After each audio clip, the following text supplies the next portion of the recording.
Welcome to episode 260 of Sports Geek. On this week's episode, I chat with Peter Sorckoff about fan experience, brand, and the beginnings of KissCam. Welcome to Sports Geek, the podcast built for sports digital and sports business professionals. And now, here's your host who is hosting a meetup in your city soon, Sean Callanan. Thanks, DJ Joel. Yes, my name is Sean Callanan. You can find me at Sports Geek HQ, which is where the Sports Geek podcast is hosted. You can also get Sports Geek news at sportsgeekhq.com, or you can find this podcast on all good podcast platforms. If you listen to Sports Geek on Spotify, let me know. Did it make your Spotify Wrapped? Send me a message at Sean Callanan, or send me an email the old-fashioned way, Sean at sportsgeekhq.com. And yes, as DJ Joel said there at the start, I'm looking forward to meeting up with listeners in meetups in different cities around the world. We're going to be firing up Sports Biz Melb in earnest in 2020 after a successful comeback in Richmond last month. We're going to have one every month, so check out Sports Business Melbourne on Meetup if you want to join up and connect and network and do what and share some stories. Steal with pride, as I say on the podcast. Learn from others and see how you can implement it for yourself. Before we get in this chat with Peter Sorckoff, just a quick one on the Patreon campaign. You can support the Patreon campaign, which supports content like this podcast and our newsletters, by going to sportsgeekhq.com/Patreon. It helps pay for the costs of the podcast, producing the podcast, the editing of the podcast, the booking of the guests, the creation of the show notes, the creation of the newsletters, and the like. So if you're listening to it for your personal growth and getting value out of these interviews, which I hope you are, you can become a personal supporter for only $4 a month. That gets you normally 4 podcasts a month, a couple of now Q&A podcasts, and if you're a Sports Geek News subscriber, you'll also get a weekly Sports Geek News EDM of all the different articles that I read and share on my social media channels. And if you're a brand that it wants to play in the sports technology, marketing, digital space, and want to reach the Sports Geek audience, the best way to do that is become a supporter via the Patreon campaign. If you become a supporter, your link and logo will be in every single show notes, like this one, sportsgeekhq.com/60, 260, I should say. And you'll also get a shout out when you start subscribing to the Patreon campaign. So please check that out, sportsgeekhq.com/Patreon. And now here is my chat with Peter Sorckoff.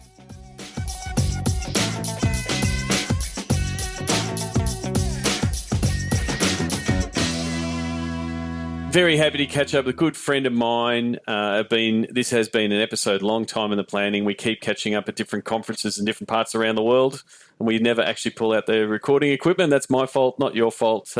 Peter Sorckoff, founder of SEER. Welcome to the podcast. Oh, thanks, Sean. You're right. It has been a long time coming, but very excited to join you. Yeah, so I guess as I sort of start, you've got a long and varied career in the world of sport. But how did you get your start in the sports business? Well, I kind of fell into it, to be totally honest with you, and it was long enough ago that you could fall into it. I don't know that it can happen that way as often, maybe as it did in those days. I really was in a therapeutic environment, really doing the work of a therapist. Yep. And had a side business because I'm a big gearhead, could never afford the cars that I loved, and so I brokered them on the side. Had a customer, long story short, who had a car and it sold really fast. He was very happy. He happened to be the president of a hockey team, and he said, basically, you have to come work for me. And long story short, he found a way to make it appealing enough that I jumped ship, which really wasn't that difficult because as a Canadian kid, the idea of being paid to work in hockey was just an absolute dream come true. So that was the Calgary Flames? So it was actually the Calgary Hitmen. Okay. My first boss was Brett the Hitman Hart. Okay. And the team was also owned by a couple of, actually at that time, active NHL players, Joe Sakic, who's now the general manager of the Colorado Avalanche, and Theron Fleury. And so we were a brand new Western Hockey League franchise. But 2 years after that, the team was acquired by the Calgary Flames, and I was acquired as a part of that. Okay, and so what was your initial, because sports startups, and I guess in that space it is that. So was it a bit of do everything? So you sort of got a good view of the whole part of the business, or was there a particular focus in those early roles? No, it really was. It was a little bit like probably what some people would equate to AAA baseball. So small staff where, you're really forced to learn a lot of parts of the business, which, hindsight, I'm very grateful for. So, I did sponsorship work. I was the director of marketing, the director of promotions, the director of entertainment, and the director of public relations. So, the one thing that you also learned very quickly was not just all those elements of the business, but how to integrate them.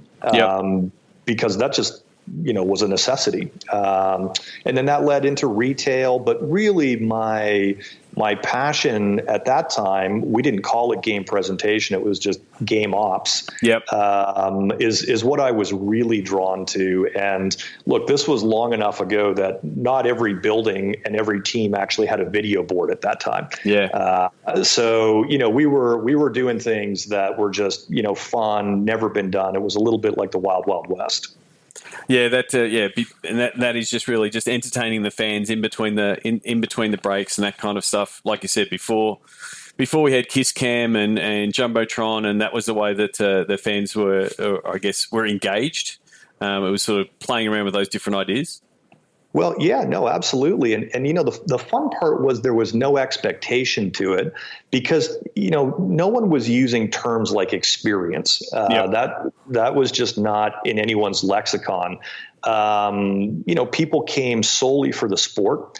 And then as broadcast started to become, a bigger and bigger player financially, breaks started to appear. And then it was like, look, we've got to do something to, kind of make these breaks feel less painful, because you could only play music for so long or have an organist, hammer the keys for so long before it started to sort of suck the life out of the building. So interestingly enough that you bring it up, the Kiss Cam actually started in Calgary as a total lark where, we started, panning cameras around and playing a song. And that's literally, to the best of my knowledge, the first ever Kiss Cam, which came out of the Calgary Flames. Just, again, pure necessity to fill a break. We thought it was fun putting people on camera because they did goofy things when they saw themselves. And then, the song actually called for people to kiss. And, sort of that was born. And that's when we started to realize, oh, wait a minute, this is kind of a thing. Because people laughed. And you typically didn't ever really hear people laugh at a game. And so we'd had a mascot even before a video board. His name at that time was Harvey the Hound. In fact, it still is. To give you an idea, it was so long ago that Harvey the Hound, his mascot costume was actually made out of sheepskin. Okay. So imagine a guy running around for 3 hours in a giant sheepskin suit and how hot that would have been. But when we saw people laugh, that's when we realized we could actually orchestrate that. And that became really important when you were losing because it was a way to sort of distract people from the fact that the team wasn't performing the way that we had hoped. And then it just started to blossom. We started bringing movie clips into the game environment. And at that time, there were no such thing as sync rights and catalog rights and things like that. We started cutting what we called sport shorts, which were, we would record literally things off of TV. I think ABC had funniest crashes and things like that. And we would recut them and put sound effects to them. And, we came up with the teddy bear toss, which was because we had no money to go buy toys for the players to take to the hospital at Christmas time. So literally we said, well, why don't we ask everybody to bring a teddy bear to the game? And when we score our first goal, they'll be allowed to throw it on the ice. So, we thought maybe, I don't know, a couple dozen people would bring a teddy bear. we had to actually call the first period and send the teams to the dressing room because it took us almost 25 minutes to clean all the teddy bears off the ice. And I can tell you it was an absolutely awesome moment because each player, when he went to the children's hospital, literally had 2 garbage bags full of teddy bears that, he would just pile them on kids' beds. Yep. So that's when we started to realize, wait a minute, like there's real power here. And we started kind of testing, like, what else could we get people to do?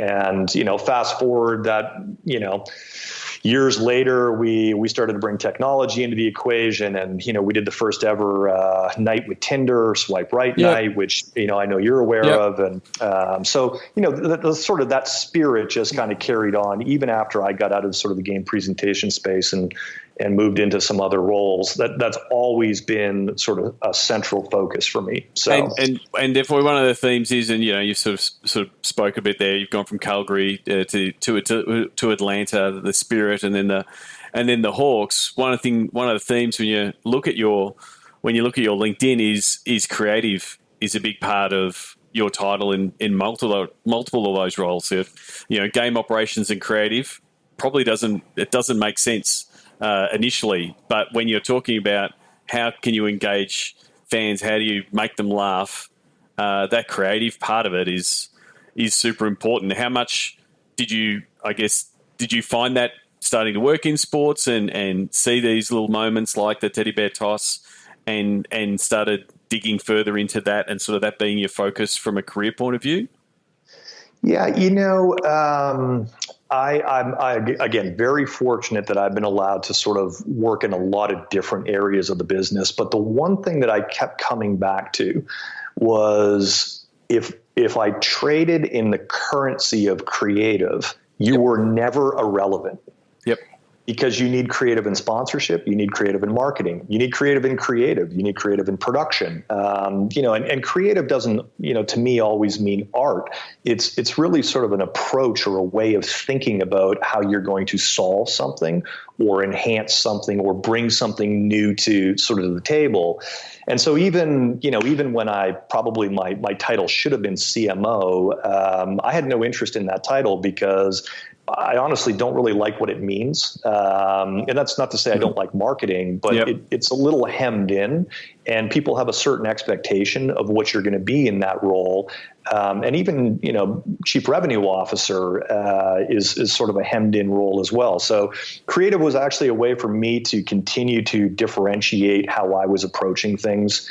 And what it also said to my teams or the folks that reported to me and that I worked with all the time was that was going to be central to everything that we brought to the table. And so it also allowed us to kind of stay in the pole position where, when I became a brand manager, what we always wanted was everybody looking to us to see what they were going to do instead of, us looking to other teams to say, how do we replicate that? Yep. And partly that's how we drove revenue because we knew that brands that were our partners would pay for that association. So, there was definitely a business strategy in all of that as well. It wasn't, it wasn't about sort of being egomaniacal and always trying to be first in things, because I think that can wear out really, really fast. And I've seen that wear out. But at the end of the day, and we're seeing it now where that word experience is just everywhere. You only have experiences because creative is driving it. So then how do you, early on, you're seen as creative because you're the one coming out with all of these great ideas, either yourself individually when you're early in the role or then as you're building a team. How do you give your team that permission to be creative? Because like you said, most roles hem people in and, hey, we've got to put out this content because this is the next game's coming up, or we've got to run the game ops because there's a game. How do you give them enough, enough freedom to be creative? Because creative is really hard when it's boxed in and said, "Oh, can you be creative in the next 60 minutes?" It's not something that is easy to do. How do you, enable that culture both within your team, but then the wider part of the team to say, we do want to do things differently, and it means we have to do it this way?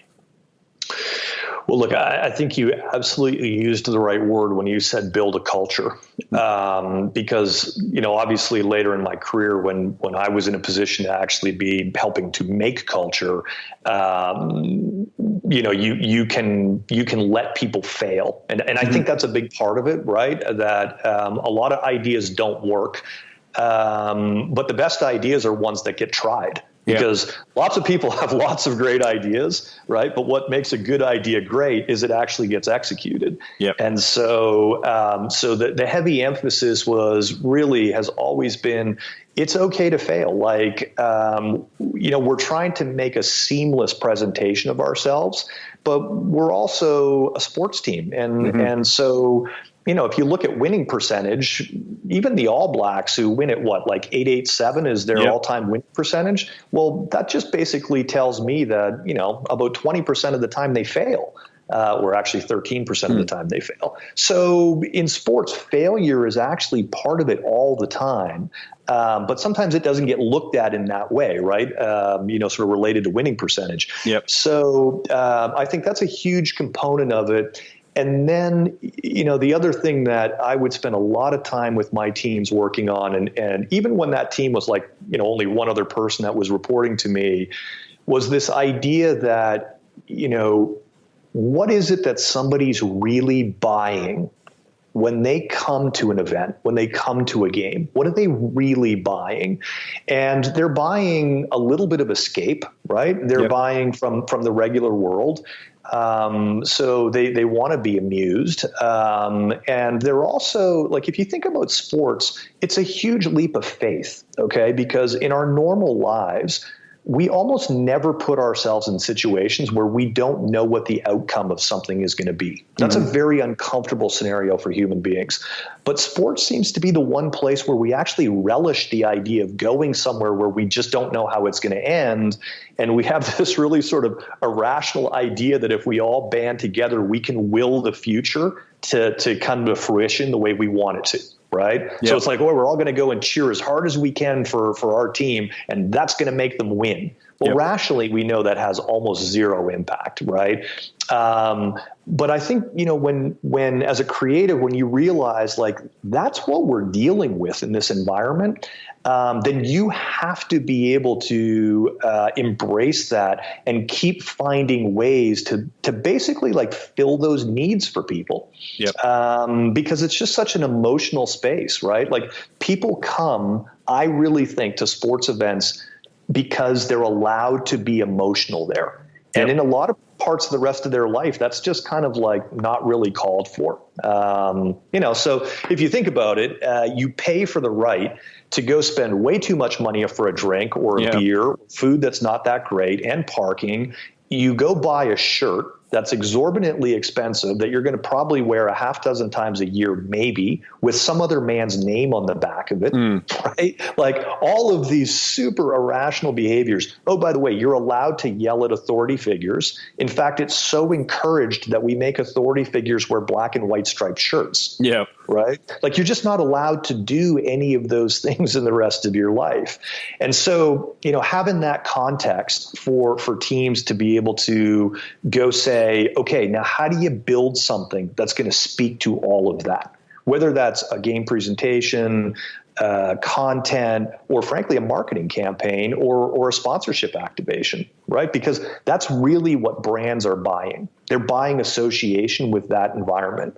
And so I think when people really start to understand that, it kind of releases them to think differently, which to me is always where creativity comes from.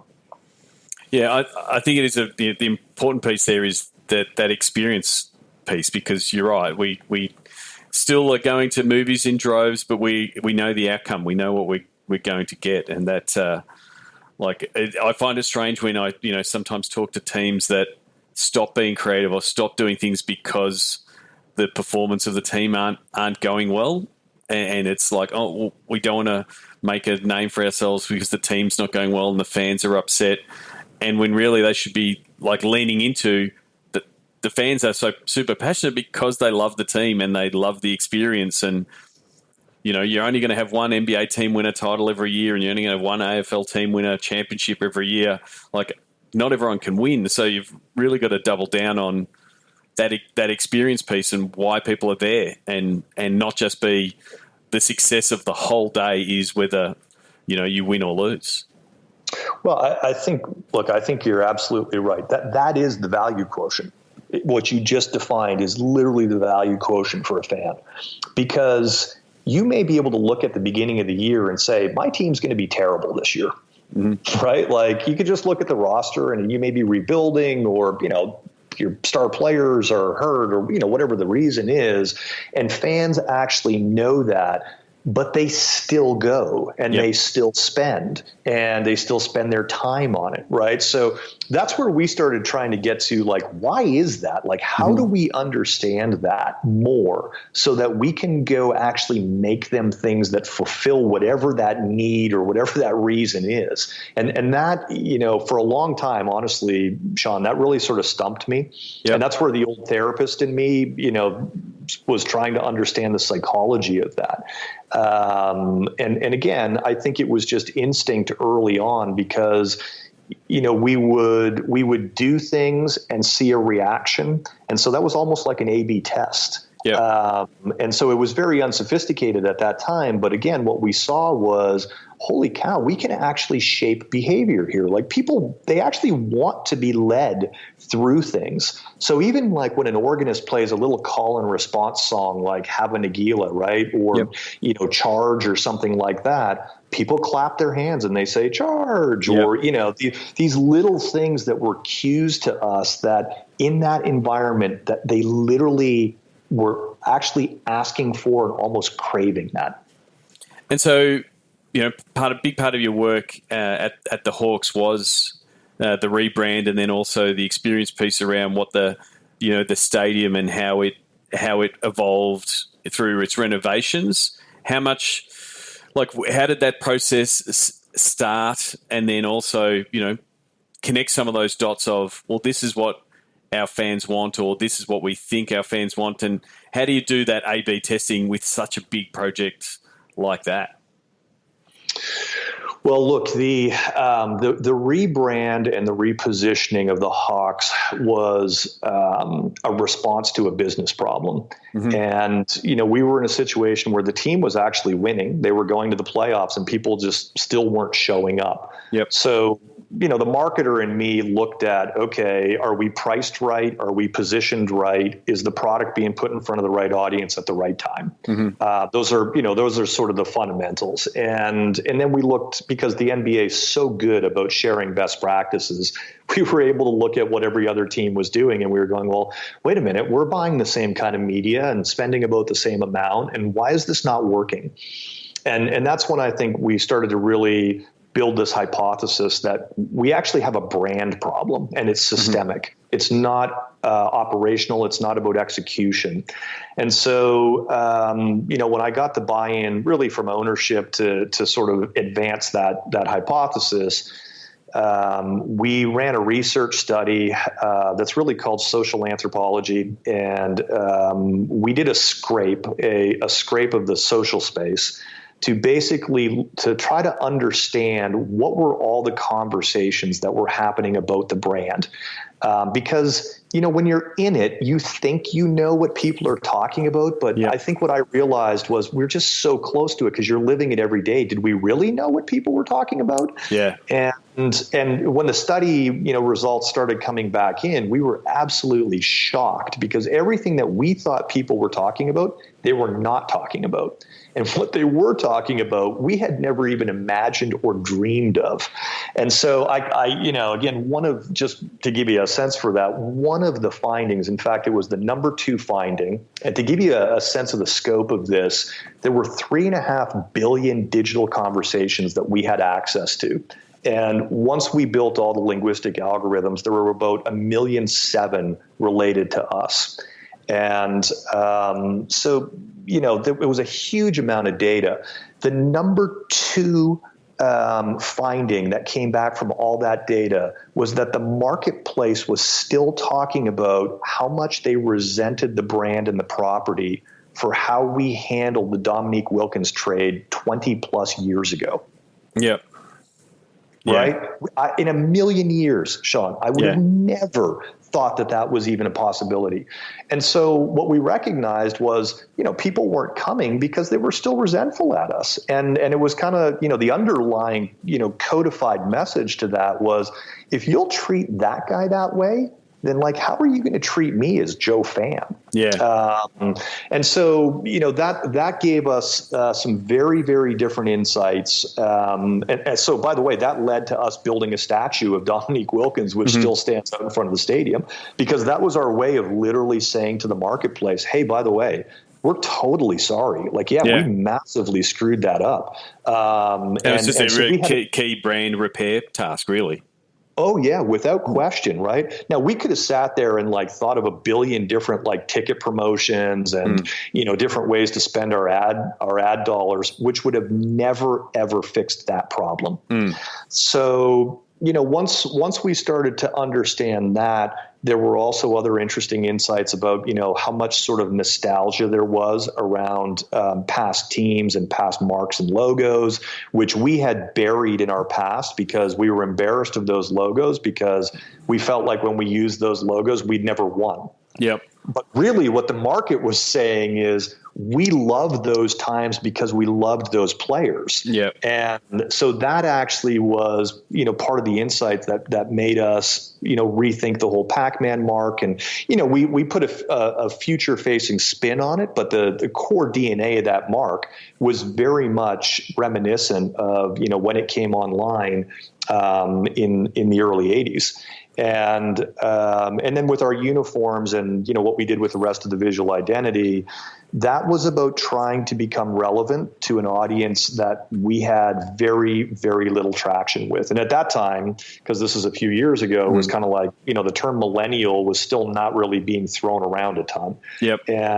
And when we looked at our marketplace, it's very young, very diverse, and no one was serving that audience. And that's why we really decided that, we had to visually make ourselves relevant and at the same time sort of balance knowing that was going to alienate older fans because the colors were just radically different than anything that else had been sort of seen in our space. And then we started doing things like I mentioned, like the Tinder night, which again, that was about building relevance with a digital tool that people that age are using every day. Now, a few years later, it's kind of jumped the shark, and I think it's guys our age using Tinder. But not for me. If my partner's listening, I'm not using Tinder. But don't put words in my mouth, Peter. Did I? No, but I do agree. Because I think that rebrand piece had that massive nostalgia piece, and I remember those Atlanta teams with Tree Rollins and Dominique Wilkins and Doc Rivers and the like. But you also had that challenge and to connect with the new hot Atlanta, where it was very urban and hip hop was growing, and Atlanta is a different town, and it has all these cool, fresh things happening, and you had to also make a connection with that market. Well, and that's why we went to music as well, right? Yeah. So, what we knew at that time about millennials, which I know is still true today, is really the three core passion points for them are sports/entertainment, music, and fashion. And so we brought music into the space and partnered with some local hip hop artists who honestly really bought into what we were doing. Because the other piece of it was we were, trying to really recognize talent that was Atlanta born and doing great things for the city so that we could become the team of the city. Now, it's easy to say that in words and in sort of marketing slogans. But again, this is where, to me, the difference between a good idea and a great idea is execution. Completely. And so, we could say it, but we had to actually go live it. And honestly, it was a lot of fun, to be totally frank with you. And at my time, my boss, Steve Koonin, who is still the CEO of the Hawks, literally said to me, Peter, if there's not a group of people out there who just absolutely hates what you do and come up with for these uniforms and our marks, then you have failed. Yeah. So, to have a boss who, empowered us that way was just, honestly kind of rare, to be really frank. So a lot of great things came together at the right time in the right city. And then our team really took off too. And that was just super fun. But what was really actually maybe most gratifying to me was we had non-sports brands start coming to us and saying like, hey, we'd like to learn, like, what was the thinking behind how you guys came up with this? Yeah. And I mean, brands like AB InBev, like the Budweiser team, including their CMO, flew to Atlanta to meet with us because they wanted to sort of hear the story of all of this, and Coke. And so that's when we kind of felt like, man, I think we might have really just done something. Yeah, it is really a piece that sports probably underplays some of the stuff that they do, understanding their fans, that, brands are still trying to figure out themselves, which did lead you to, I guess, a role where the funny thing about sports is, brand and is so important, but a lot of the time it's a big brand logo, but a small team behind it, even at a pro team level. You're lucky enough to work with Coca-Cola, which is same thing, massive brand, but also a massive team behind it. How were you able to apply some of those strategies in the machine that is Coca-Cola? Well, I think, one of the things that's always been amazing to me about Coke is as big as they are, and they're obviously just absolutely humongous, arguably the biggest brand in the world. Yep. They have been thinking about things like this for decades. Now the execution of it in sports, I would say, is trickier because they're just so big unless you have somebody who really sort of understands all of those nuances of that space. Because, I mean, you and I both know, like, sports is just a really strange creature. Yep. And if you apply sort of typical business tactics to it, you will almost inevitably fail. Mm-hmm. But the premise of why we were trying to do the things that we were doing are not really that different in a place like Coke, to be honest with you. And so, some of it was again about saying, back to those old days of sort of Western Hockey League, and that kind of AAA approach where you sort of start acting as almost like this master integrator. So you've got a lot of really bright people doing a lot of amazing things, and all you're really doing is helping them connect dots and pieces, because they just need a couple of those aha moments. Mm-hmm. And then, you have the beauty of just sort of the massive amount of resources that they have behind them. And I think also just this incredible willingness to experiment. And again, I was just having a conversation with somebody actually today about the freestyle machine. And, most people think like, oh, well, a freestyle machine is just it's a really sort of fancy drink dispenser where you can customize. And it's like, well, yeah, it is. And they're extremely expensive. But most people don't realize that same drink machine is Wi-Fi enabled and connected, and at the end of every day basically relays back to the mothership in Atlanta from wherever those freestyle machines are, what syrup and what drinks got poured in that machine. And that data is then actually used for Coke to determine what they're going to put in cans and bottles in the future, right? So it's live online market research. Oh, every day from every corner of the world, right? It's just absolutely astounding. So, if you think about creative, right? Like, who came up with that idea? And a very real business imperative behind it. But, the thinking that goes behind that. And then on top of that, while the machine is in effect giving you that kind of insight, it's also creating an experience for the individual who gets to actually, play with a touch screen and real time customize a product that they actually get to then pick up and consume. Right. Yep. And that's where I think you're going to see in the future, like the Nikes and the Adidas and New Balance of the worlds, where you're going to, I really believe this, you're going to go to a shoe store or a retail outlet, and they're going to have a sole, an upper, and then yarn. And you're going to pick, what yarn you want knit into your upper. And then it's literally going to knit it right in front of you and connect it to that sole, where you will literally customize and watch your shoe be made in front of you. I don't think we're far from that. In fact, I think they may already be testing those things, but where that could actually become consumer ready. Just awesome stuff for people in sports to be able to kind of like glean inspiration from. So then I guess now having a breadth of experience in the sports scene and now working with brands and helping them understand their fans, like where's your head at, and what is fandom, and what is the makeup of a fan and understanding a fan? Where do you now see that, look at that fan lens? So, it's like I said to you, it's been a passion really from the very, very beginning. There is some amazing research that has been done in the last number of years to basically start breaking down and understanding what the social psychology behind fandom is. And frankly, there are cultural anthropologists who are also looking at fandom, because while you and I are sort of biased and we see it in sports because that's just a world that we have been blessed enough to sort of be around for a long time. Yep. Fandom is not unique to sports, right? Fandom is in entertainment, in movies and television. Fandom is in comic books and books. It's in technology. It's in fashion and music. It's even in architecture. And so as we started going deeper into that space with the thought of, if we could really understand fandom, then it would give us this very unique new sort of dimension of insight to build strategy from.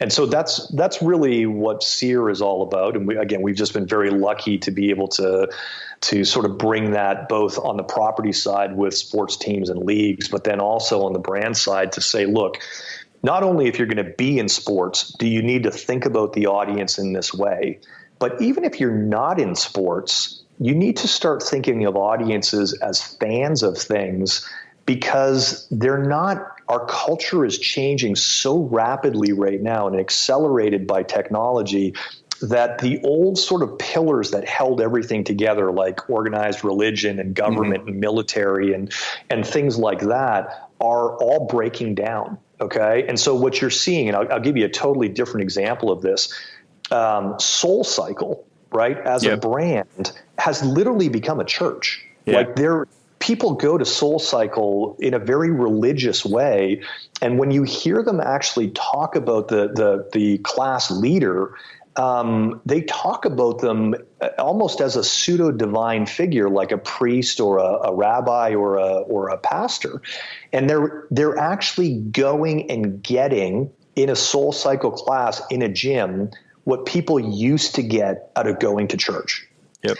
And so when you start to, again, in the sports space, realize that's how people are actually starting to transplant these things.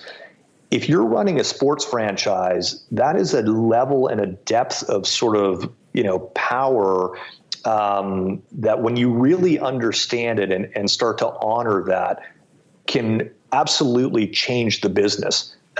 In terms of, in particular, how you price things and specifically with sponsors who, they have to pay for that association. Yeah.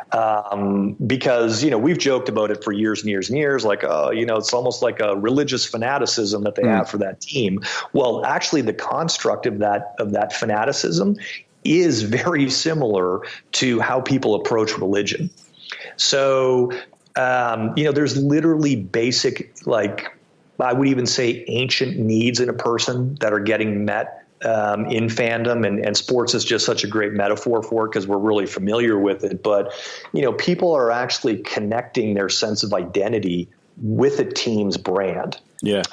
And then they're finding like a large group to affiliate with, which every human needs as well. And so, being a fan of, let's say, the Atlanta Braves, you find other like-minded people who have sort of a similar worldview.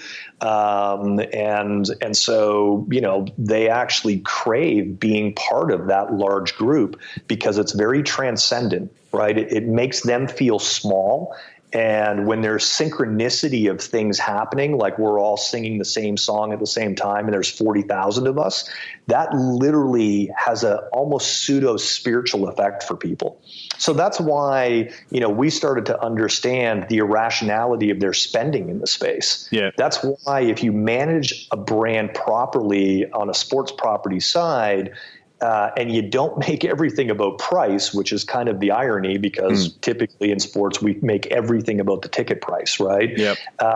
That's actually less of an issue for people than most team managements realize because they think, I've got a $15 ticket and includes a hot dog and a beer. Right. Well, that's actually going against why they want to be there. If you mitigate the value of it by putting such a small number on it, then it actually starts to curb what their expectation of the experience is. Right. That's the huge irony. So we work with a lot of teams to say, hey, you got to rethink your pricing strategy because you're actually shooting yourself in the foot right now.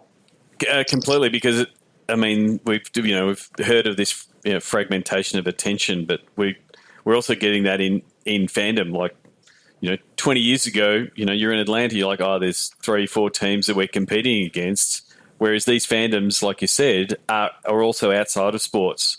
So you're competing against the Marvel Universe, Star Wars, Taylor Swift, like all of these different fandoms, and the fan is getting pulled in different directions. So, like that, that experience piece. I talk about the MCG like it is a cathedral. When I go to the footy, it is an important piece. I think it's one of the things that the Australian market does well. And the membership piece, like I'm a member because it's part of my identity.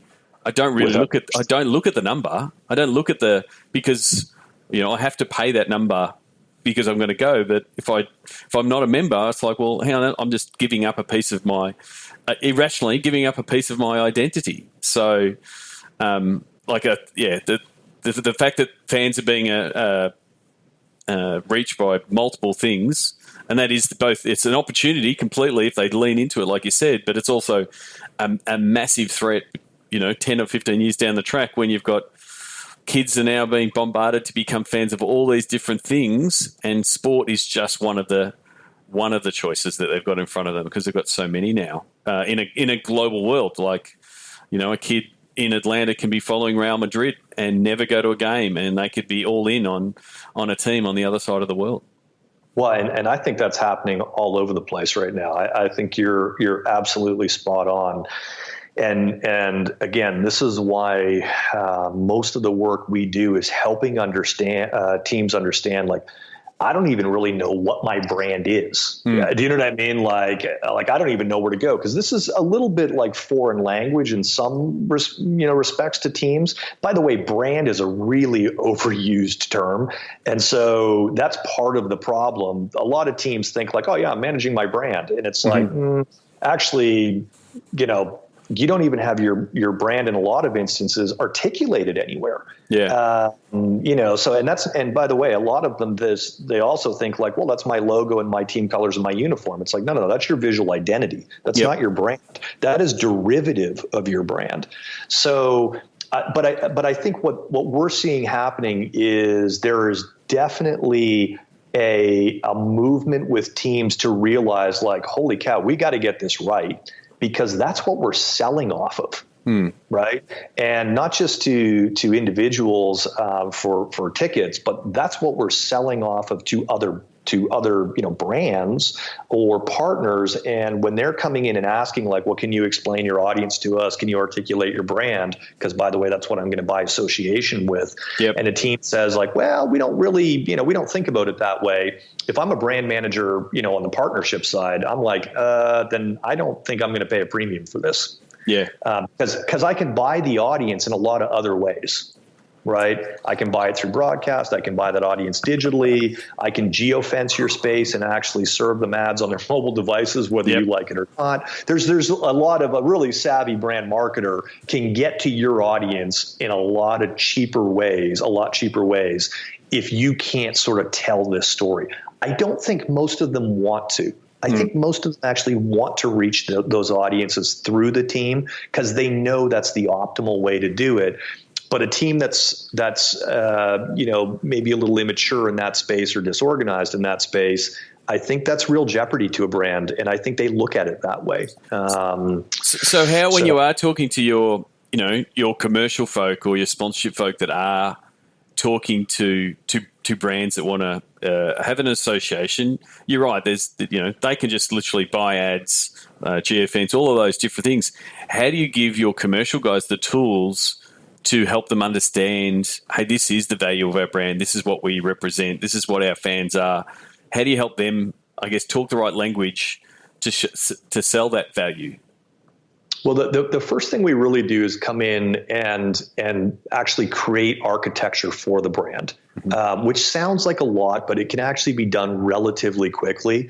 Look, there's a team that we're doing this for right now that's 150 years old. And what I love about them is they're not embarrassed that they don't have this work. Do you know what I mean? It's kind of like, hey, look, we're not there. We need it. We know why we need it. And let's get this done.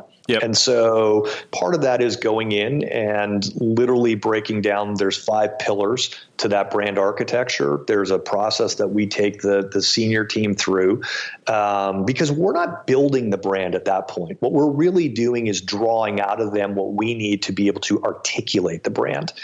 And once we're able to do that, that articulation and that structure gets turned into what we call a brand narrative.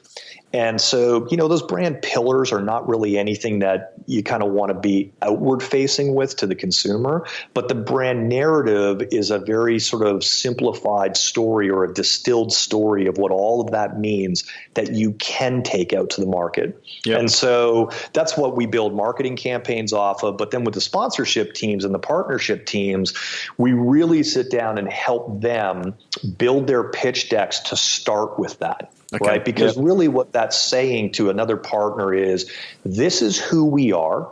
This is the audience that we hold all of this tremendous relevance with that you're seeking. Right? And so that sets the stage for, we own it and we both know why it's valuable. And then it really becomes about, saying, let's not just pitch you assets. Let's actually, let's do a little discovery work with you to understand what you're trying to do in your business and how we can together build a strategy to address, those business issues.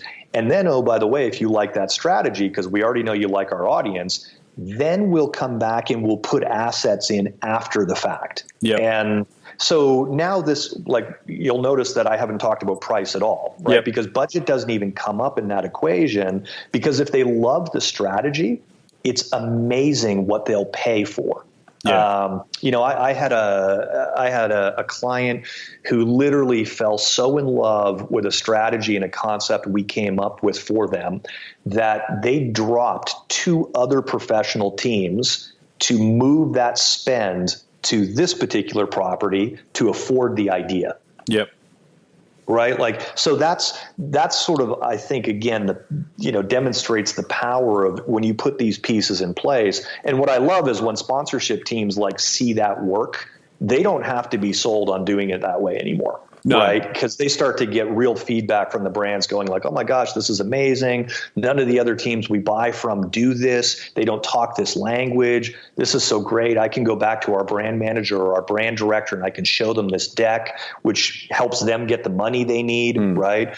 But it is a retraining of the process, both on, I guess, the team side and your commercial team side, but also for a lot of the brands, because a lot of them come to it with their set expectation of, what are the assets am I going to get? What are the hospitality options am I going to get? How much reach is, they come at it very functionally without looking at, oh, hang on, you actually can drive these key metrics for my business.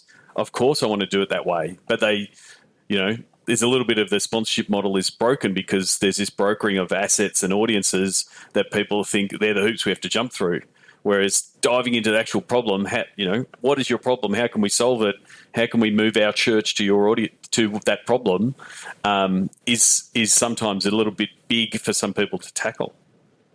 It is, and it can be a little daunting because you're absolutely right. You are starting to change processes at that point, and that's why typically the work we're doing when we first come in is at a very senior level, because you just have to have buy-in from senior leadership to make those kind of changes. But that's actually surprisingly not that difficult to get because they understand what's at stake financially. Yep. And so it's easier for them. Like, we don't ever make this about like, hey, we want to come in and talk about your brand. Brand is codified for strategy. Yep. And strategy in a business is about making money so that the business can, continue to flourish and hopefully grow. So even when we talk about brand, we really shape it through that lens because it has to be. Otherwise, it seems like, we're spending a lot of time and a lot of money, and I don't know how this is going to connect back to revenue. Yeah. And so a lot of times with marketers, our coaching and counseling to them is like, hey, don't get so sort of myopically caught up in your craft that you forget that you're actually here to help this business make money. Yeah. And so when we think of fandom, like, the one thing that we say over and over and over again to both marketers and the partnership team is, when you really start to understand this construct, you have to honor it. Yeah. Because what we know is the number one thing that breaks fandom down is poor commercialization. Mm-hmm.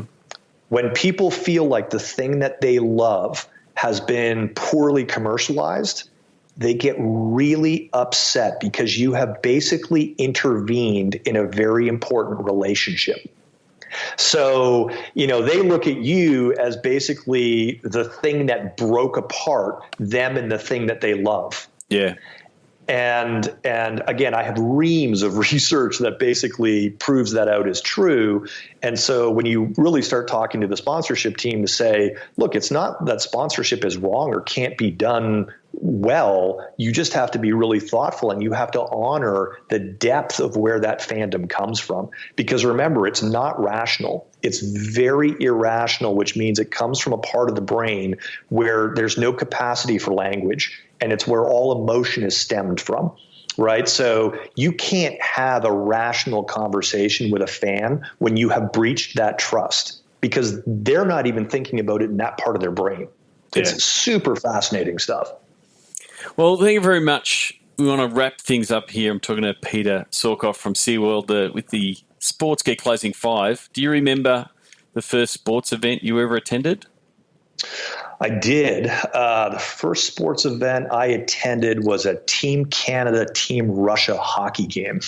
Okay. It was in the Saddle Dome in Calgary, and I remember it because I was a huge Wayne Gretzky fan, and he was the last guy on the ice in the pregame warm-up, and I was screaming so loud he actually flipped a puck up on the blade of his stick and threw it up to me, which, by the way, I still have that puck.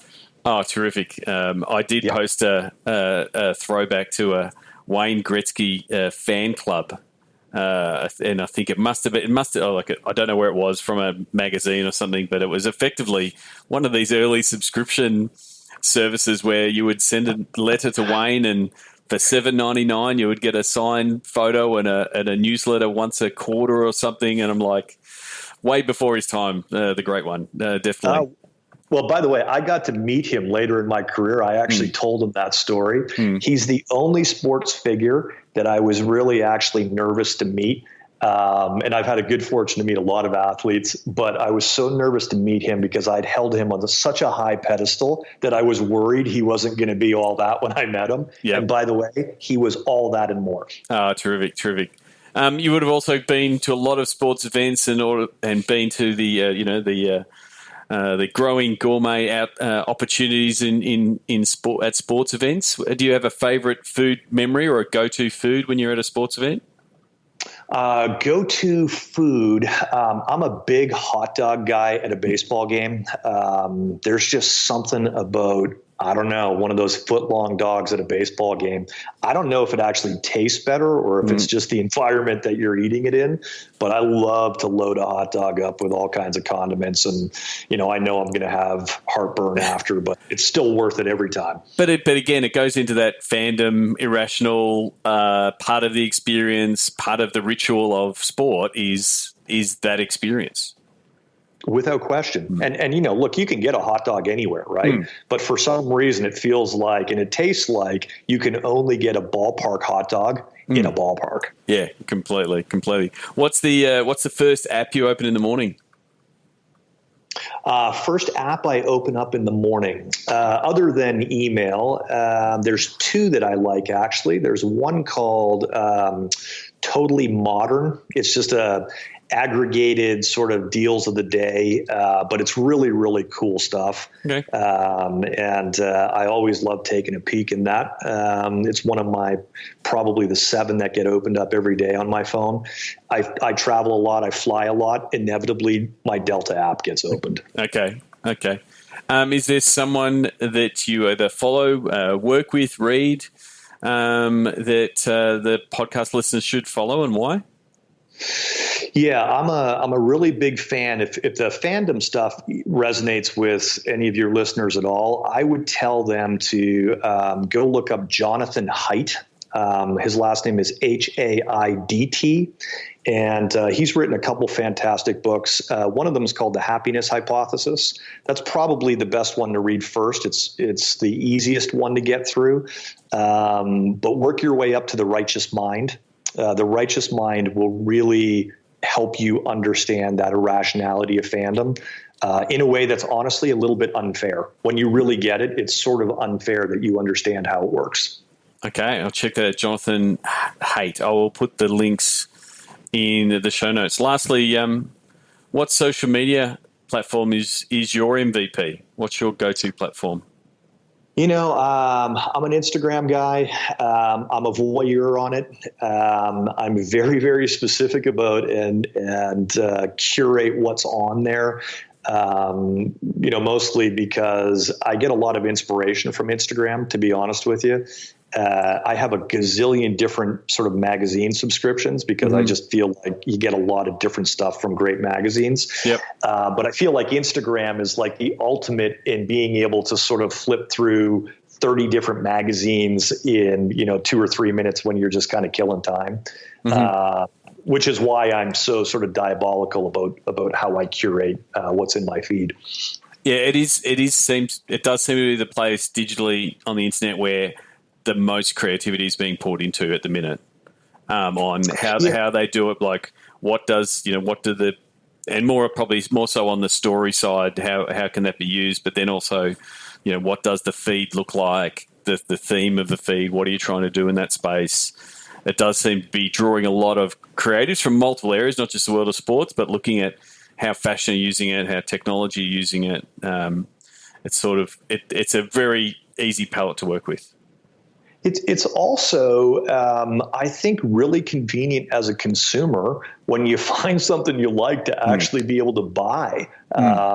So, I know that's been a bugaboo for a lot of sports executives and teams trying to figure out like, how do I sell a ticket through a social channel, and maybe Facebook is, of course, they own Instagram, but Facebook's probably got the best integration in that way from a ticket perspective. But I just think broadly for consumers, Instagram's just got it figured out in a way that I'm sure everybody else is envious of. Terrific. What is the best way for people who are listening to this podcast to reach out to you, so they enjoyed the podcast and want to know more about what you do? What is the best way for them to reach out to you? Well, look, they can, if they're, again, intrigued by any of what we talked about, the website is seer.world. and literally they can send me an email. I'm just peter@sear.world. And, I'm always interested in meeting new people and chatting and learning new things from new people, especially around the world. So, one of the things I love about, what you've been able to do, Sean, is, not just create this channel, but, that sense of adventure that you have in being in all places, all over the place is honestly really inspiring to me. So the opportunity to be here and know that I'm going to be able to sort of reach a few of those people is a bit of a gift. And so thank you for that. Oh, thank you very much for the kind words. Like I said to everyone who's listening, please reach out and tell the guests that you've listened and what you've gleaned from it. Peter, thank you very much for coming on the podcast. Look forward to catching up at a conference or a sports event sometime soon when I'm next in your part of the world, or you're in my part of the world. Well, I was going to say, hopefully that happens when I'm in your part of the world selfishly. Yes, no problems. All right. Cheers, mate. You bet. New workshops on audience, content, distribution, valuation, and pitch following Sports Geek's Digital to Dollars process. Go to digitaltodollars.com. Thanks again to Peter Sorckoff. You can follow him on Twitter, Peter Sorckoff, SORCKOFF, not zero, OFF. And you can connect with Peter on LinkedIn, Peter Sorckoff. You can find him the links to Peter's socials and Sear and the like, as discussed on the podcast, will be in the show notes, sportsgeekhq.com/260. Before I wrap up, just a little bit of update on Digital to Dollars and how it's being implemented.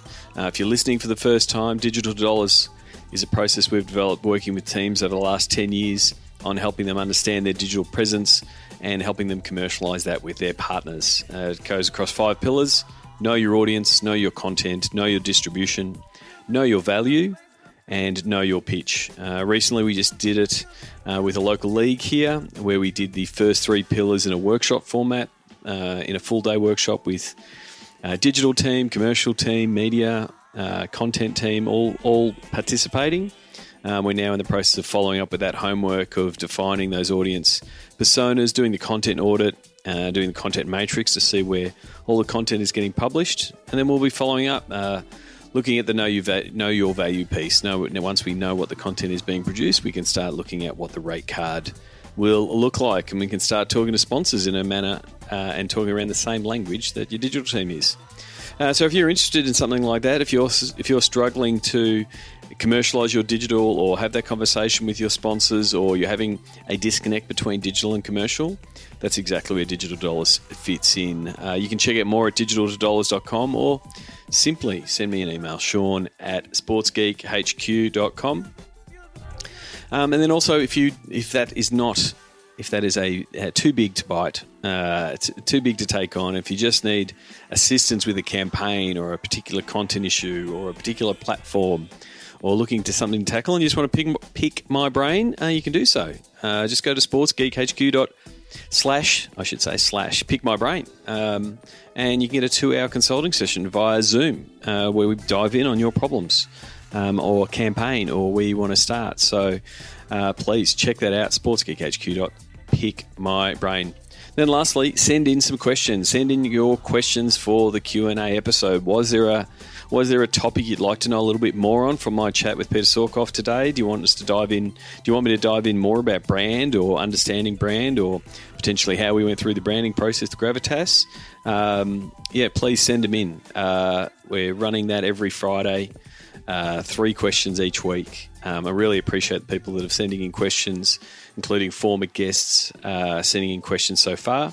But I really love your feedback. One of the things that we do when we're doing new content pieces is that we give them enough time to breathe to see if they work. So we will have 9 episodes done by the end of the year. We'll probably sit back then and look at the stats, get your feedback, and see what we can do to improve and tweak the Q&A episodes. But I need your questions, so please send them in either via social media or Sean@sportsgeekhq.com. As always, you can sign up and support our podcasting and newsletter efforts at Patreon, sportsgeekhq.com/Patreon. Until next episode, my name is Sean Callanan, and you've been listening to Sports Geek. Join Sports Geek Nation access to exclusive Slack and Facebook groups with regular Q&A sessions with Sean Callanan. Go to sportsgeeknation.com to join. Need help with your digital rate card? Not sure how to price your assets? Is there a disconnect between digital and commercial? That is where Sean works best, in digital divorce counselor mode. Book a time for a call with Sean to discuss the Sports Geek process. Go to sportsgeekhq.com/phone call. Go to sportsgeekhq.com for more sports digital marketing resources.